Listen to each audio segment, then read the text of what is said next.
किसी एक मर्ज़ की एक जैसी दवा हो नहीं सकती।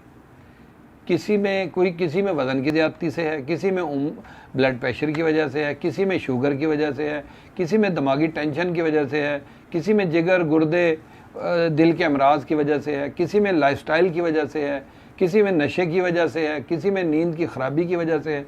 अब किस में किस वजह से प्रॉब्लम आ रही है, जब तक वो वजह सामने नहीं आएगी, असल वजह, तो उसका इलाज मुमकिन नहीं होगा। कुछ की कुछ दवाएं खाते रहेंगे। अब इनमें से किसी भी इलामत की जो कंडीशन वो अलग अलग होगी, तो क्या उस कंडीशन का टेस्ट किए बगैर कोई एक दवा इन सब अमराज पे, सब वजूहात पे कामयाब होगी, पूरा कर सकेगी? नहीं। आर्जी फ़ायदा तो हो सकता है, कोई दवा ऐसी जैसे लोग स्टोरों से लेके खा भी लेते हैं, आर्जी फ़ायदा तो हो रहा होता है।